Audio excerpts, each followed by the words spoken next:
Hey guys, alright? Welcome everyone.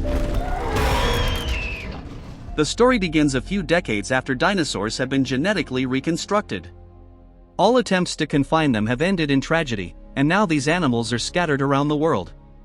Recently, BioSyn Genetics obtained exclusive permission to study these animals. Since then, the rescued dinosaurs are taken to the company's sanctuary in the mountains of Italy. But there are still several dinosaurs being sold illegally and suffering abuse. Claire Deering is one of the people dedicated to combating this practice. At this moment, she is raiding an illegal breeding ground to take photos before making a report. However, Claire cannot turn her back on a sick-looking hatchling and decides to take it out of there, defying her friend Zia. The two push the heavy cage until a van surprises them. The third activist, Franklin, gets out of the vehicle, and he is not very happy to see the cargo they are about to take. An alarm starts ringing as they load the cage into the van. Claire floors it and breaks through the farm's gate. Two cars are coming right behind them, and Zia panics as they start shooting at the van.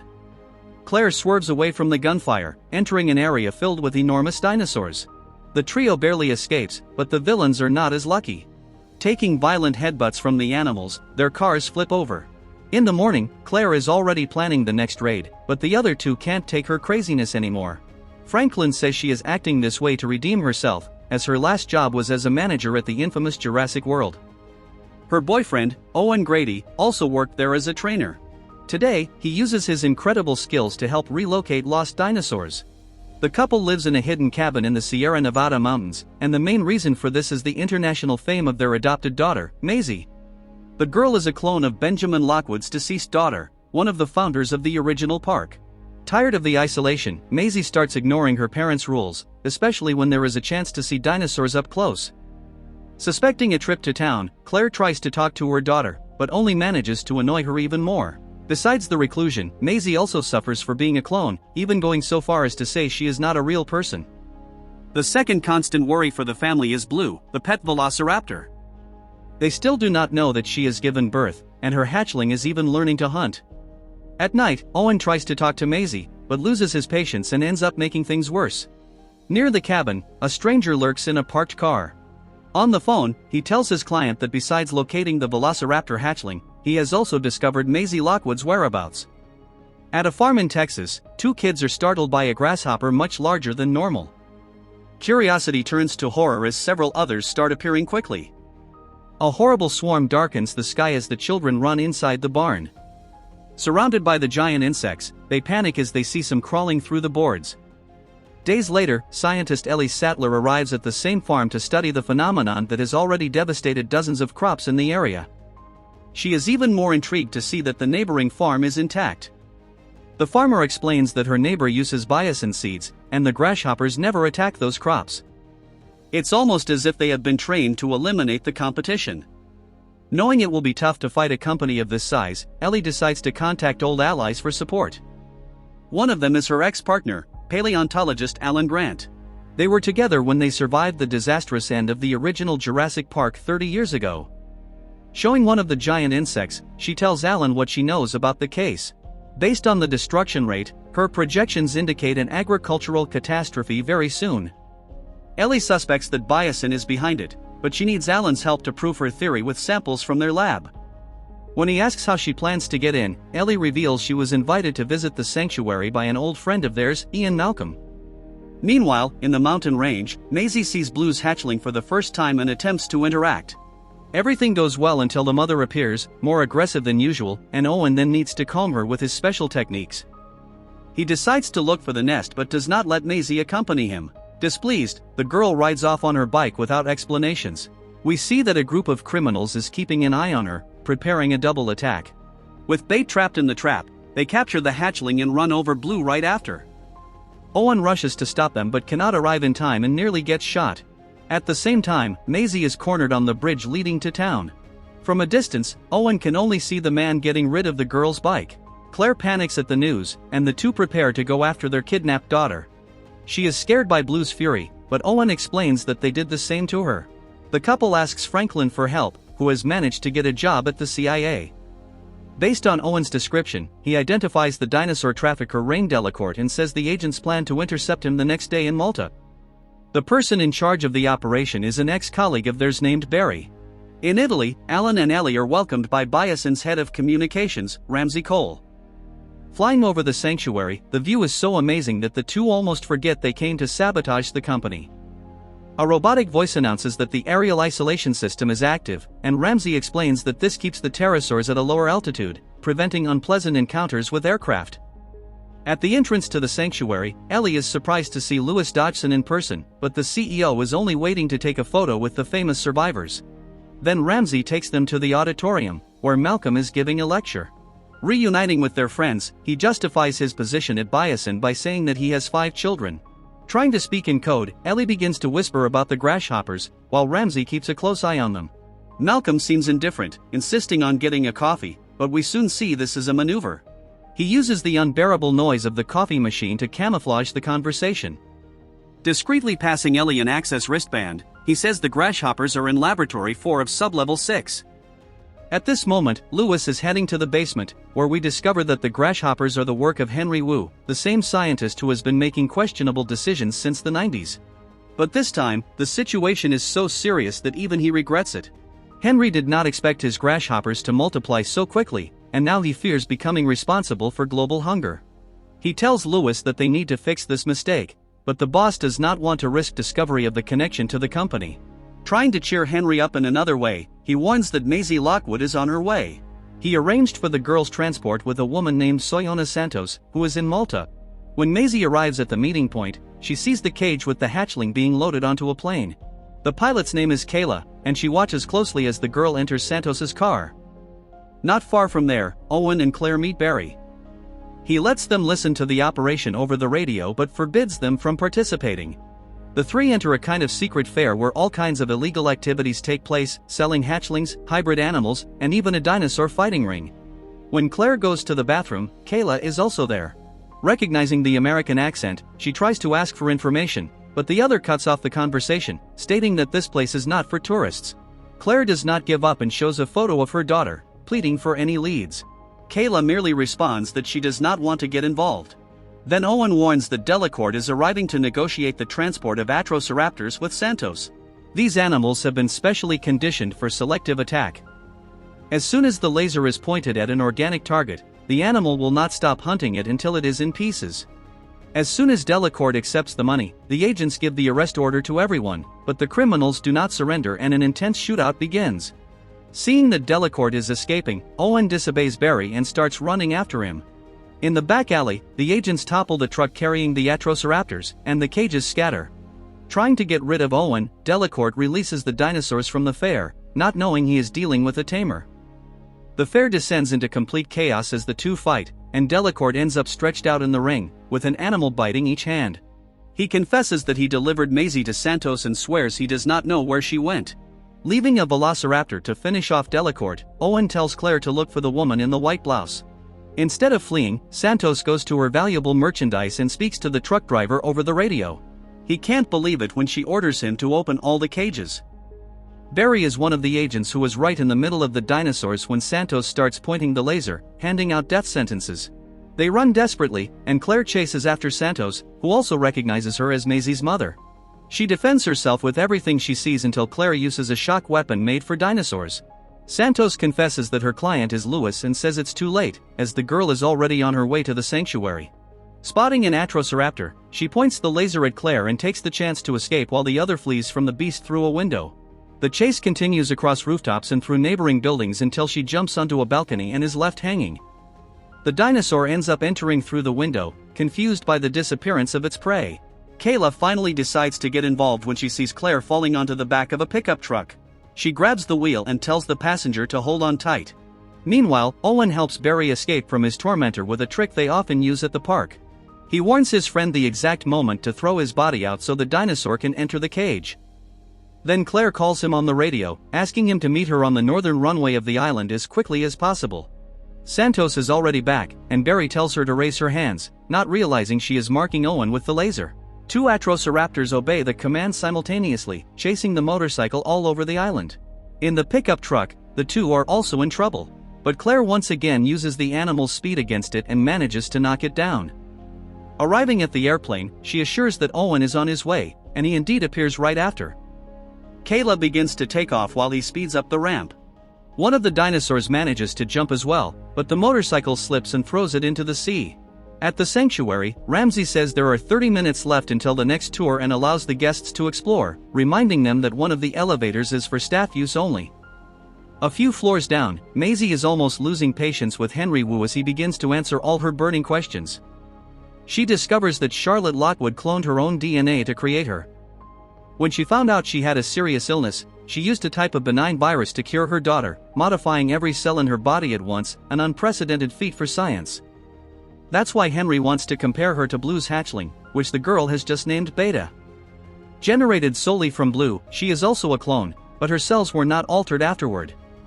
Since Lewis is not listening, Henry reveals his true intentions. He wants to replicate Charlotte's feat to spread a virus that will eliminate the grasshoppers. Meanwhile, Alan and Ellie are entering Laboratory 4. Alan is not very keen on the idea of touching the insect, but he doesn't want to look foolish in front of his ex. So he grabs one of the grasshoppers while she begins to collect DNA samples. Lewis descends to speak with Henry, and Maisie seizes the opportunity to free the other prisoner. As Beta begins to wreak havoc, the grasshoppers in Laboratory 4 are also getting out of control. The two gatecrashers struggle to escape and end up bumping into Maisie. It's obvious the girl is fleeing, but she also sees that the two are up to something. The plane is arriving at the sanctuary, and Lewis prevents the landing, knowing Maisie's parents are on board. Kayla tries to pretend that the communication is failing, but the trick doesn't work. Then Lewis orders to disable the aerial isolation, and it doesn't take long before the plane is attacked by a massive pterosaur that destroys the fuselage. To make matters worse, Kayla informs that the only ejection seat is Claire's. Projected out of the plane, she sees her parachute being shredded by the flying animals right after opening. While Kayla lands as best she can, the trio of fugitives is trying to board the train before Ramsey sees them, and they are shocked when he arrives, asking about the samples. Ramsey then reveals that he has been on their side the whole time, which is why he showed them where the restricted elevators were. Helping the three board, he says the train goes straight to the runway, where a plane is already ready for takeoff. Outside, Claire is suspended by the ragged remains of the parachute when a massive head passes close to hers. It's a Therizinosaurus, whose claws can be almost a meter long. Claire frees herself from the seat at the first chance and begins to crawl toward the swamp. The dinosaur starts to follow her slowly, and its enormous claws are very close to her head when she submerges, holding her breath during the long roar. When it leaves, Claire sees the smoke from the plane crash in the distance with a broken heart. But the truth is that Kayla and Owen escaped unharmed and are in much better shape than she is. Carefully moving across the frozen lake, Kayla explains that she is helping the couple because she had seen Maisie being kidnapped and did nothing to stop it. The conversation is interrupted by a rather hefty pyroraptor. Its feet begin to crunch the surface until a fissure opens, and the animal jumps into the water. Terrified, the two swap caution for a mad sprint. Owen ends up falling into the lake, but Kayla manages to pull him out before the beast reaches him. They barely recover from the scare when the dinosaur emerges, ready to hunt. It chases the duo across the bridge to the elevator, barely missing the chance to enter as well. In the control room, Lewis is informed about something peculiar captured on the cameras, their guests fighting with a swarm of grasshoppers in the restricted lab. The security guard also says that Malcolm was filmed handing an object to Ellie, probably an access wristband. On the train, Ellie tells Maisie that she met Charlotte and always admired her as a scientist, especially for being more ethical than anyone around her. When Maisie says she is one of her mother's experiments, Ellie disagrees and states that Charlotte loved her dearly. Then the lights suddenly go out, as Lewis decided to drop them in the midst of the old amber mines.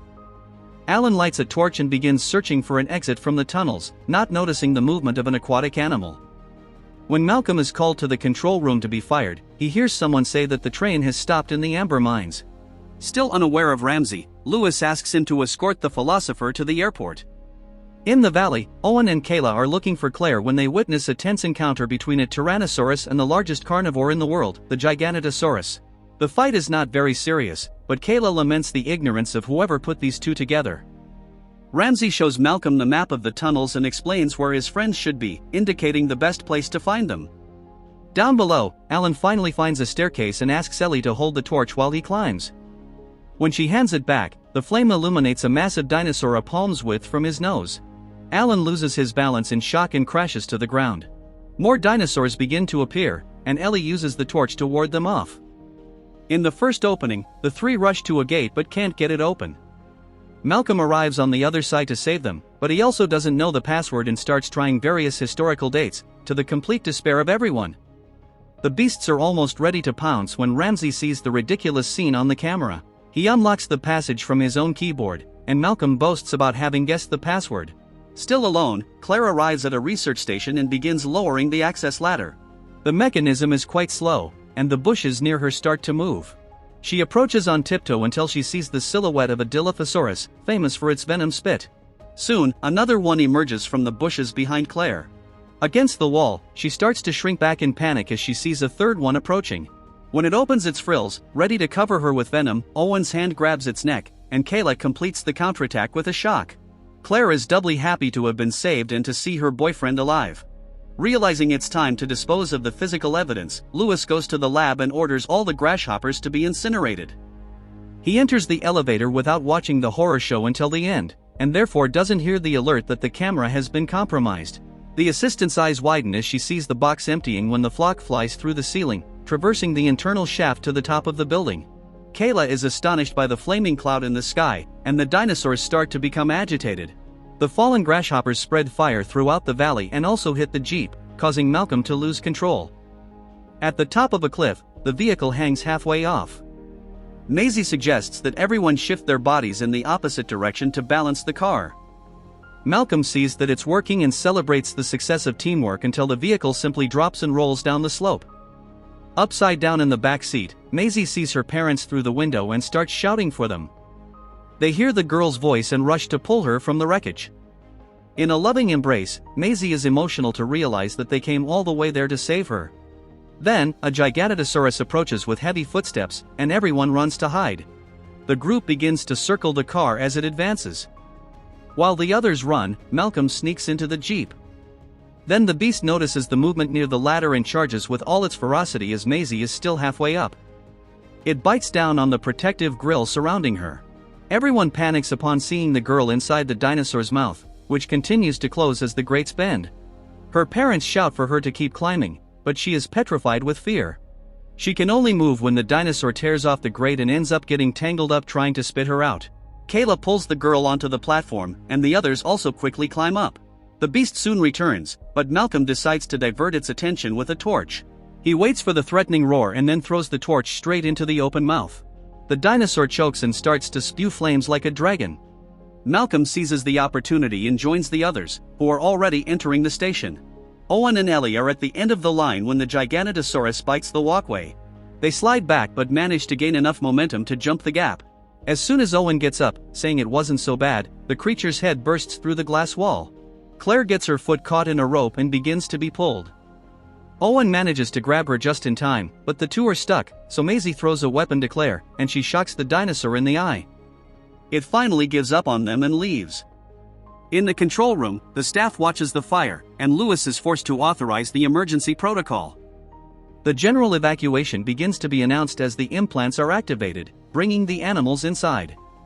Lewis is packing his things to get out when Ramsey appears. He says everything will be fine and offers him a promotion, wanting to shift all the blame onto him. Ramsey just confesses to the sabotage and turns his back on the businessman. Returning to the control room, he finds the group of survivors trying to reactivate the aerial isolation so Kayla can get them out of there. He explains that the emergency protocol is consuming too much energy. To turn on the system, energy needs to be redistributed manually. Additionally, Owen refuses to go home without Beta. Malcolm stays in the control room with Ramsey while each goes off with a different mission. Ellie and Claire head downstairs to turn on the power, Kayla will prepare the helicopter for takeoff, and Owen will go get Beta along with Maisie and Alan. Crossing a sea of semi-dead grasshoppers, Ellie and Claire reach the terminal and follow Malcolm's confusing instructions. Lewis is on his way to the airport when they manage to redirect the energy use, causing the train to stop. Meanwhile, Owen locates Beta, and Alan is left speechless when Maisie assumes the tamer's position. Imitating her pose, the other two step aside, surrounding Beta until Owen shoots a dart into her neck. In the basement, a voice awakens the grasshoppers, announcing that the primary system will restart. While Claire and Ellie struggle with the insects, Malcolm says this is the wrong system and they need to turn it off. Ignoring the complicated instructions, the two smash the system off, and Malcolm manages to activate the aerial isolation. On the train, Lewis tries to exit the carriage but is forced to run back when the Dilophosaurs appear. That doesn't protect him, as the pack decides to board as well, spraying venom into the billionaire's face. When Kayla arrives at the helicopter, everyone is back in the control room and is shocked by the arrival of Henry Wu. Confessing everything, he explains that he can still reverse the catastrophe of the grasshoppers and asks to join them. No one trusts the scientist, but Maisie accepts his request, saying Charlotte would have agreed. Kayla says she will go get them in the yard, and Ramsey warns that the dinosaurs have been gathered right there. As soon as the helicopter lands, everyone starts to hear the distinctive footsteps of the Tyrannosaurus Rex. As it emerges, the Giganotosaurus also arrives from the opposite side, and the group squeezes in between the colossal legs. Then they realize they're just getting in the way of the fight and start running as the two attack each other. Some end up trapped right under the fallen Tyrannosaurus and are almost crushed. It is then that another predator arrives in the yard, the Therizinosaurus. This diverts the others' attention, clearing the path. Everyone boards the helicopter as the fight continues. The Tyrannosaurus rears up, bites the neck of the Giganotosaurus, and drags it to shove it into the other's claws, reclaiming its title as the super predator. Back in civilization, Ramsey testifies against BioSyn, Henry manages to eliminate the plague of grasshoppers, and Owen fulfills his promise, returning Beta to her mother.